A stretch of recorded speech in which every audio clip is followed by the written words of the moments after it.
And like we said just a few seconds ago, the winner of this year's Ring of Honor Top Prospect Tournament is Donovan Dijak. And so I say, welcome back to the show, Donovan Dijak. Oh, thank you very much for having me. I appreciate that.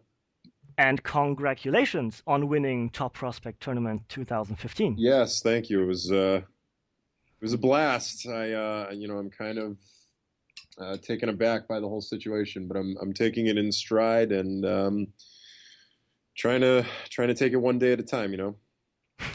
And there is big shoes to fill. Last time you were on the show, we talked about Hansen being last year's winner, and seeing where guys who won Top Prospect went. It's really something good for the future of Donovan Dijak, I guess. Yeah, the this year, which I don't believe was the case with the past 3 years, the winner gets a guaranteed TV title shot. So that is at least a guarantee, pending health and everything like that.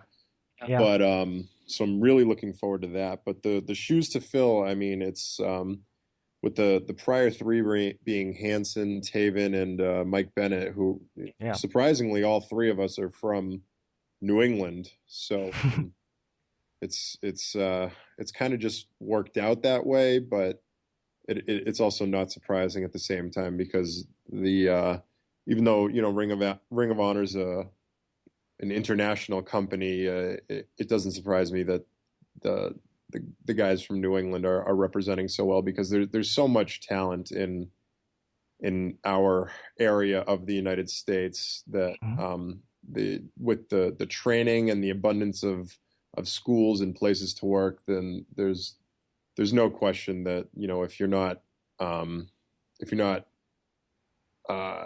improving, then that's from a lack of your own dedication because the tools are all there in New England.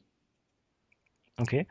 And the last 2 years, being Hansen and you, really were, so to say, big guy winners. Yep. Which is rather interesting because the Ring of Honor roster, you really, I do the hand gesture, sticking out because you are bigger than the actual roster guys. Is that something changing in Ring of Honor or in independent wrestling in general? Because I recognize more and more, so to say, big guys on the independent circuit. I would say that it's probably changed. We're probably in the midst of it changing right now, because historically, places like Ring of Honor have been sort of a retreat for people to get away from the WWE style product. Yeah. Which it still is. Don't get me wrong, but with the addition of the television show and the international audience, they have different aspects of wrestling that they need to touch upon. So there's still the goal of Ring of Honor is to provide the best in-ring product as possible, whereas WWE and TNA have to worry about storylines and promos and aesthetics and things like that. Whereas Ring of Honor can focus on solely the in-ring product. That being said, they now have a television show. So they need something visually impressive as well. So through the tryout camps, I don't know this to be a certainty at all, but I would, if I had to guess, I would suspect that that's another added piece to the puzzle, whereas it wasn't maybe 4 or 5 years ago. The size piece of it, because historically, Ring of Honor and the independents, at least here in America, have been mostly small guys. And that's not to say that they aren't, because they still are mostly small guys. But that being said, there might be a little more with YouTube and TV where people want to present that larger than life picture, and the fact of the matter is that Hansen at least is still one of the greatest in-ring performers of all time, at least today in the United States. And so to discredit him and say that he's only there because he's big would be wrong. But the look with the beard and the size is definitely what made people at least pay attention. And then the in-ring product that's what ends up getting you signed. Okay. Is that good or bad? The question is silly, but that it's changing. Yeah, I see what you're saying. It's I think it's a good thing because instead of people making assumptions about different wrestling characters and things like that, maybe they're taking a look now, if that makes sense. So yeah. So for example, a guy like myself, even 2 years ago when I started, I didn't see myself as having a chance at Ring of Honor. I thought, okay, they're looking for small guys. They're looking for guys who can do all sorts of cool transitions and flips and moves, and they go 100 miles an hour, and I can't do all that stuff. Now, with the television product, they get a chance to look at me and see that not only am I a big guy, but I can actually do a lot of those transitions and flips and things that their viewers like, but I'm doing it in an even bigger sort of package. So it's maybe more impressive in some aspects, maybe less impressive in others, but maybe I cover that with something else.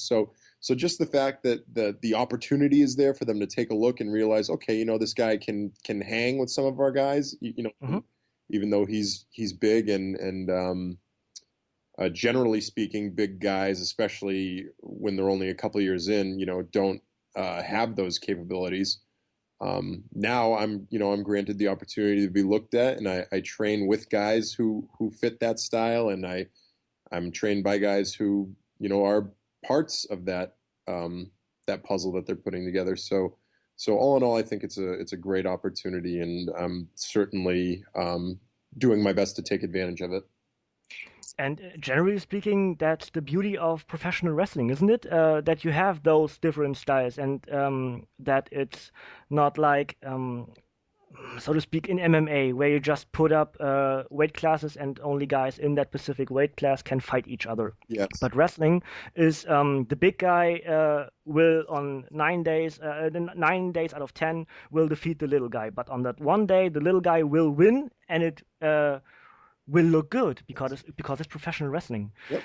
And that's, I guess, is the beauty of professional wrestling. Some people out of that bubble, I always say, professional wrestling is in, don't understand. Right. Yeah. It's definitely one of the best parts of pro wrestling is that the drama and the storytelling and the psychology and everything, the little things that I think fans take for granted, but that means so much at the end of the day when someone's really moved by something that they see in the ring. Yeah.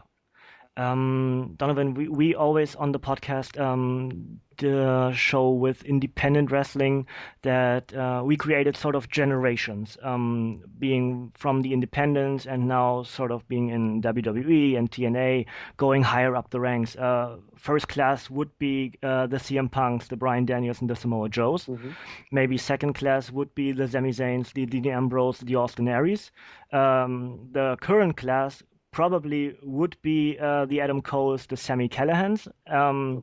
The generation 4 guys to come, I guess, would be the Biff Busiks and the Uhaa Nations. Okay. And when there is a next generation, I guess it's already Donovan Dijaks. Yeah, you laugh, but is it like that? Do wrestlers see it the same way? I certainly see it the same way. The issue for, not the issue, but I guess the goal for me has always been to move up, to sort of advance those as quickly as possible. Because when you mention those groups, age is certainly a part of it, and so you mentioned Daniel, Bryan, Punk, and Joe. So they all started in Ring of Honor. Yeah. However, a decade ago or whatever. So they're probably in their early to mid 30s right now. And obviously all of them have had success on television and that international stage. And then the next group was who, like Cole and Zane Ambrose, Shane Amber. Okay, so the guys who were recently on the indies and are now making their way up. So that's kind of a function of what the WWE happens to be looking for right now. And not necessarily with Aries, but he's already had that success in TNA. But those guys have like Mox and Generico when they were on the indies were probably at the same level-ish of CM Punk and Joe, and they just weren't really afforded those same opportunities because of buzz or whatever it happened to be. And now that the developmental system has Triple H looking for indie guys because of the network and things like that, they're afforded that opportunity. So, I'd probably classify them closer to the same area. And then you have Cole and who's had success on television. Now you're talking about guys who are younger than me, basically, because Generico and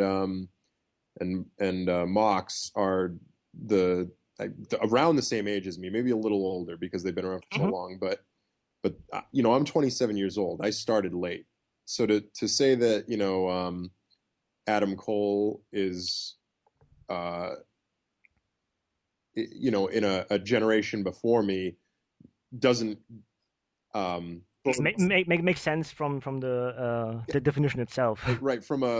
So it's obviously correct. Former Ring of Honor world champion and everything like that. So he's clearly accomplished way more than I have. That being said, he's like 5 years younger than me.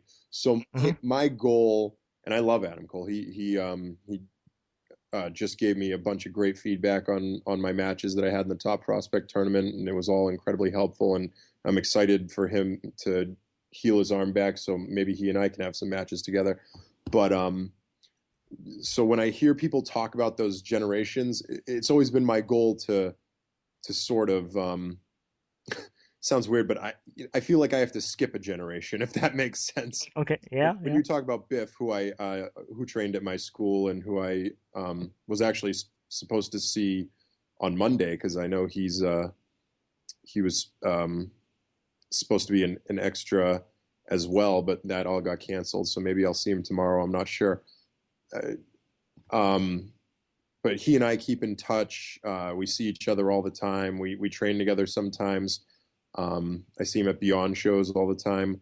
So I would say that sort of generation, as you call it, with him and Uhaa Nation, who's I think he's getting signed to WWE. I've heard rumors that that's true, but I'm not 100% sure. So my goal has always been to try to join that generation that guys my age group are more so like in right now themselves, because I didn't have the head start that they did because of my college sports background. I played college sports until I was 22, 23. So then I took 1 year trying to find a full-time job. Now it's 24, and then starting wrestling training. Now I'm 25. And then 2 years in the business. Now I'm up to 27. So, it's weird to say, but the horizon is kind of in sight, because, WWE probably isn't looking at guys past like 33, 34 without that, international experience or whatever it is. I know they just signed Devitt and he's 33, 34, but, he's made such an impact over the past 7, 8 years or whatever it happens to be that he's afforded that opportunity. So for me, I feel like I had to take my advantages, which are, size and look and stuff like that, and try to, fast forward my way through some of the stuff that those people had to do to get to where they are today. And the way that I've gone about that is by, working tirelessly, basically, training every single day, training, lifting, working on promos, working on in-ring technique stuff, seeking out the best video to watch. Anything I can do to improve as quickly as possible, I've tried to do. And I'm, and sometimes it takes luck. I had a chance at Evolve. I had a chance at CZW. I had a chance at Chikara, and none of those worked out. I didn't have great matches at any of those places. I happened to put on great matches at Ring of Honor, and now there's an opportunity for me on the table, and I'm only 2 years into my career. So that's the way that the cookie crumbles sometimes, and I have to just try to take advantage of it. Mm-hmm. And it looks good because being pretty new into Ring of Honor and winning the Top Prospect Tournament, which has been that relevant in the past 3 years or 4 years, so to speak. Yep. It's really something. You said big shoes to fill, but I would go beyond that because it's a springboard, so to speak, for bigger things to come. I hope it is. It's the opportunity for me, I feel like, is there, and now I have to be able to take advantage of it. The first kind of section of that was completed because I had the Top Prospect. I knew I was in the tournament, and I had to make the most of the matches and the TV time, and I feel like I accomplished that to a certain extent, and now I have to take the next step of it and succeed at that level too. So for me, it's a series. It's a kind of a gauntlet, so to speak. But I'm excited for the opportunity. There's no question about that. And we are as well. And Donovan, we from the Wrestling Talk Radio wish you all the best for the future. And we are hoping that on the last time you were here a couple of weeks ago, we said that we are already planning an interview for the next month, or so to speak. So you're now on the show even earlier than we thought. Yep. But the interview around the time of WrestleMania is still out there somewhere. So then we will see what time brought in between now and then. Excellent. And we were looking forward to have you back on the show then. Yeah, definitely. Thank you for stopping by, and the German fans really dig you, I can say that, and we are looking forward to see more from you in the future. Awesome. Thank you very much for having me. Thank you.